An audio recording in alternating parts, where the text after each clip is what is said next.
આપણે આજે હનુમાન જયંતી નિમિત્તે હનુમાનજીના થોડા પ્રસંગોનું વર્ણન કરવાનું છે.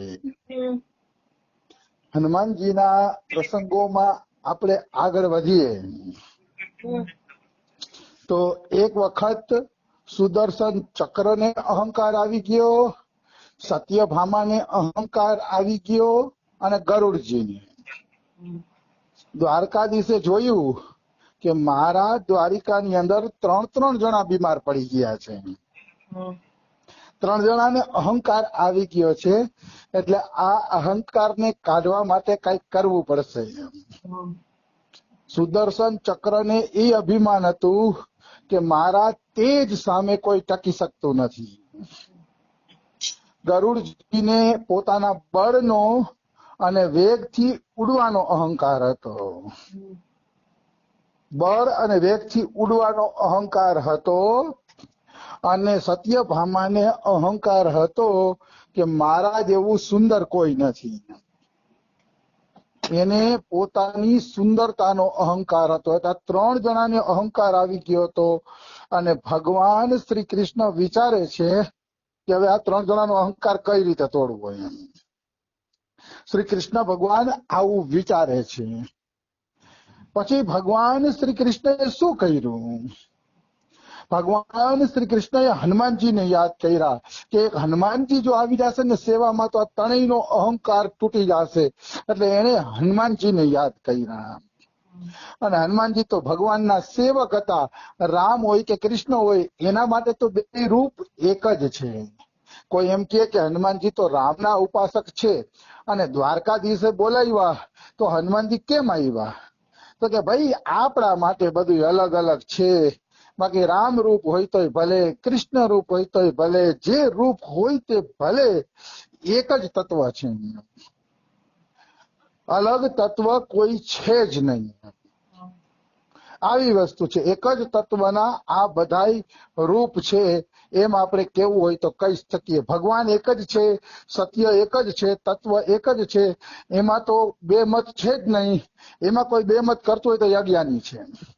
હા, એમ કહી શકીએ કે હું રાધાકૃષ્ણને માનું છું કે સીતારામને માનું છું કે ઈ તો કહી શકે, પણ બે બતાવતો હોય ને તો અજ્ઞાનતા છે. કારણ કે બે છે જ નહીં. તત્વથી ભગવાન એક જ છે. બે કદાપી હોય જ ન શકે. આવી વસ્તુ છે. તો વાત એવી છે કે ભગવાને હનુમાનજીને બોલાવ્યા. દ્વારકાધીશે હનુમાનજી આવ્યા. દ્વારકાધીશે બોલાવ્યા એટલે હનુમાનજી આવ્યા. હનુમાનજી આવી અને દ્વારકાનો જે બગીચો હતો એ બગીચાની અંદર હનુમાનજી ફળ ખાવા માંડ્યા. જેવી રીતે અશોક વાટિકામાં ફળ ખાતા હતા ને એ રીતે ત્યાં હનુમાનજી ફળ ખાવા માંડ્યા. ફળ ખાય, થોડાક બગાડે, થોડાક ખાય, થોડાક બગાડે, થોડાક ઝાડવાઓને તોડી ફોડી નાખે. એટલે કૃષ્ણ પાસે સમાચાર પહોંચ્યા કે આપણા દ્વારિકાની અંદર એક વાનર આવી ગયો છે અને ફળ ફ્રૂટના ઝાડવાને ઈ બગાડે છે. ફળ ફ્રૂટના ઝાડવાને ઈ બગાડે છે એવા સમાચાર પહોંચ્યા આની પાસે. તો કૃષ્ણ ભગવાને શું કીધું? ગરુડજીને મોકલ્યા. કારણ કે બધાના અહંકાર તોડવા હતા ને. એટલે ગરુડજીને કીધું કે ગરુડજી જાઓ. કોણ છે એ પાગલ વાનર કે જે દ્વારિકાની અંદર વૃક્ષોને એને તોડે છે? કોણ છે? જાઓ એને પકડીને બોલાય આવો મારી પાસે. અને ગરુડજીના અહંકારને ઠેસ લાગી કે એક વાનરને પકડવા માટે મને મોકલે છે. ગરુડજી કે હું કોણ? હું તો ભગવાનનું વાહન કે. અને એક વાનરને પકડવા માટે મારા જેવાને મોકલે છે તો કોઈ સાધારણ મનુષ્ય એ કામ કરી લે. પણ હવે ભગવાનની આજ્ઞા થઈ એટલે એ ગયા. અને ભગવાને એના અહંકારને વધુ ઉશ્કેર્યો. ભગવાન શું કહે? ગરુડજી સેના બેના જોતી હોય તો લેતા જાજો, હોય કે પછી કેતા નહીં તકલીફ પડી ગઈ એમ. તો ગરુડજી છણકો કરે છે. પ્રભુ એવી કેવી વાત કરો છો કે હું સ્વર્ગમાંથી અમૃતને લઈ આવ્યો હતો, મારી માં સારું હોય કે. અને તમે કે મને સેનાનું કયો છો? એકલો કાફી છું કે સેનાની શું જરૂર છે? ભગવાન કે ના, તો મેં તમને સલાહ આપી દીધી. પણ ગરુડજી ગયા તો અહીંયા બગીચામાં હનુમાનજી બધી તોડફોડ ચાલુ હતી, ફ્રૂટ ખાતા હતા ને તોડફોડ કરતા હતા. તો ફ્રૂટ ખાતા હતા ને તોડફોડ ને એવું બધું કરતા હતા ને, તો પૂછે છે ગરુડજી, કોણ છો વાનર તમે? કેમ અહીંયા કે તોડફોડ ચાલુ કરી દીધી છે દ્વારકાની અંદર. તો હનુમાનજી કહે છે તું કોણ છો એમ કે ને, અમે તો વાનર છીએ, ગમે ત્યાં ફળ ખાઈ, અમારે તો સબ ભૂમિ ગોપાલ કી, જ્યાં અમને ભોજન મળે ત્યાં બેસી જાય. કે તું કોણ છો એ બતાવ. તો કે મને નથી ઓળખતા, હું ગરુડ, ઇન્દ્ર હારે યુદ્ધ કરીને સ્વર્ગમાંથી અમૃત લઈ આવ્યો હતો. અહંકારી માણસોને જોજો તમે, એના સારા કર્મો બહુ યાદ રહેશે. જેને પોતાના સારા કર્મો યાદ રહેતા હોય ને, એ માણસની અંદર અહંકાર છે એમ પાકું છે. કારણ કે સારો માણસ સારા કર્મ કરીને ભૂલી જશે, અને ખરાબ માણસ અહંકારથી, રાવણ 50 વાર કહેતો હું કોણ, કૈલાસને ઉંચકવા વાળો રાવણ, આવો રાવણ. રાવણ વારંવાર પોતાના ગુણ ગાતો. અહંકારી વ્યક્તિને પોતાના સારા કર્મોનું ભાન રહેતું હોય છે. આવી વસ્તુ છે. તો કહેવાનો ભાવ શું છે? આ એમ કે હું સ્વર્ગમાંથી અમૃત લેવો, ગરુડ હું કે. તો કે ભાઈ તું જે હોય, હનુમાનજી કે મારે કઈ મતલબ નથી, મને ફળ ખાવા દે, મને ભૂખ લાગી છે.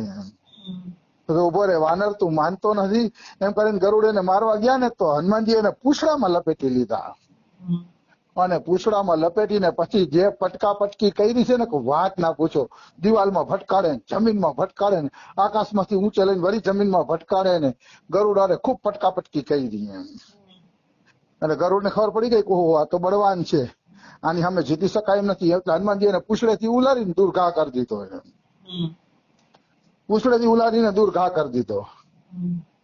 એટલે પછી પટકા પટકીમાં ગરુડજી તો ગયા પાછા, અને દ્વારકાધીશ ને કીધું ભાઈ વાનર તો બહુ બળવાન છે હોય કે, મારાથી પકડાતો નથી. એટલે બળનું અહંકાર તો નીકળી ગયો ગરુડજી નો, પણ હજી ઓલો અહંકાર નતો ગયો. બળનો અહંકાર તો ગયો, પણ ઓલો ઉડવાનો અહંકાર નતો ગયો કે મારો વેગ બહુ તેજ છે. એ વેગનો અહંકાર હજી ગયો નતો. તો ભગવાન કે જાઓ એ વાનર ને કહો કે તમારા ઈષ્ટ દેવતા ભગવાન તમને યાદ કરે છે, તમે પધારો એટલે તરત આવી જશે કે. તો કે એમ? તો કે હા. ગરુડજી ગયા અને કીધું કે વાનર ભાઈ, તમને તમારા ઈષ્ટ દેવતા યાદ કરે છે, તો તમે પધારો, ચાલો આવો એમ. તો હનુમાનજી કે ભાઈ મને ભૂખ લાગી છે, હું તો છે ને ફળ ખાઈને આવી શીખી, તમે જા આવી કે. તો ત્યારે હું તમારી પેલા પહોંચી જાય કે મારા પાંખ ઉપર બેસી આવી કે હું તમને લઈ જાવી કે. હનુમાનજી કે કીધું ને હું ફળ ખાઈને આવીશ. તો કે તું મોડું થઈ જશો? તો કે ના ના તોય હું તારી પેલા પહોંચી જઈશ હનુમાનજી કે. એટલે ગરુડજી વિચારે છે કે મારો આટલો તીવ્ર વેગ છે, ઉડવામાં હું ફાયર છું, ઉડવામાં હું ફાયર છું, હું ઉડીને પહોંચી જાઉં છું ને આ એમ કે છે કે હું ફળ ખાઈને પછી આવીશ એમ. એવી વાત છે. તો વાત ખરેખર એવી છે કે ગરુડજીને ઉડવાનો અહંકાર હતો કે હું હજી આ ફળ ખાશે ત્યાં તો હું પહોંચી જાય શીખી. પછી શું થયું? પછી એવું થયું કે ગરુડજી હાલતા થયા, હનુમાનજી ફળ ખાવા માંડ્યા. પછી સસ્પેન્સ છે. હનુમાનજી પટ કરતા દ્વારકાધીશના તરફ આગળ વધ્યા ને, તો દ્વારકાધીશે સત્યભામાને બાજુમાં બેહાડી દીધા. મારો પ્રિય ભક્ત આવે છે, મારી બાજુમાં બેસી જાવ. તો કે ઠીક છે, તમારો પ્રિય ભક્ત આવતો હોય તો તમારી બાજુમાં બેસી જઈએ. એટલે બાજુમાં બેસી ગયા સત્યભામા.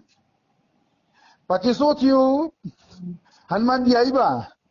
આવીને હનુમાનજી એમ કહે ઓહો દ્વારકાધીશ, તમે તો અનંત કોટી બ્રહ્માંડના એક સુંદરતાની મૂર્તિ, આવા મહાન ભગવાન, અને આ તમે દાસીને હું બાજુમાં બેહાડીને બેઠા છે. દાસીને બાજુમાં બેહાડવાની વાત કરી ને ત્યાં જ સત્યભામાને ચીડ ચડી ગઈ. આ તો મને દાસી કહે છે. તો કે આ મને દાસી કેમ કે છે? ત્યારે હનુમાનજી કહે છે કે અમારા જાનકીજી સામે તો તમે રોમ બરાબર નથી, એટલે મેં તમને દાસી કીધા. ત્યારે સત્યભામાનો અહંકાર ઓગળી ગયો. પછી સત્યભામા ઉઠીને ભાગી જાય છે. રૂકમણી આવે છે સીતાના રૂપમાં, ત્યારે દ્વારકાધીશની એની જોડી જામે છે. તો સત્યભામાનો અહંકાર ઉતરી ગયો તો વયા ગયા.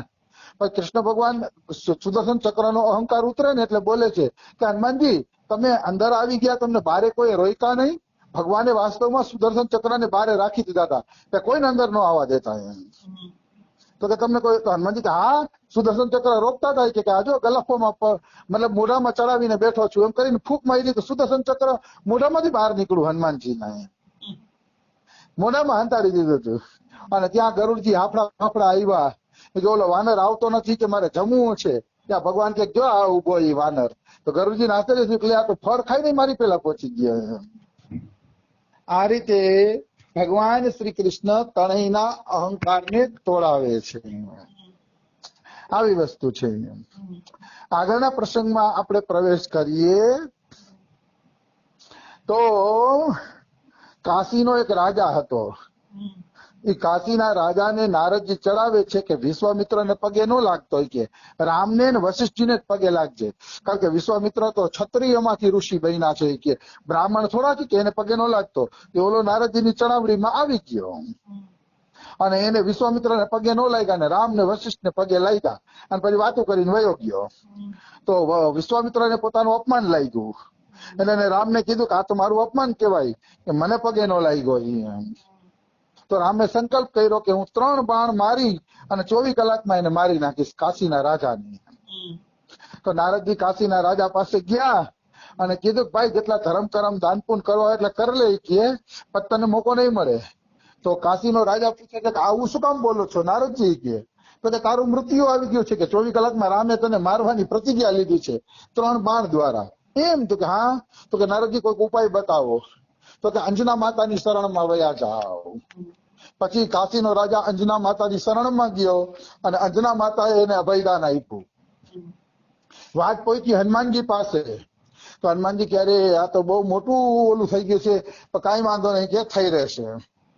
પછી હનુમાનજીએ એને સરયુ નદીમાં ઉભો રાખ્યો કાશીના રાજાને અને કીધું હું જેમ કરું ને એમ કરજે તો તું બચી જાય છે.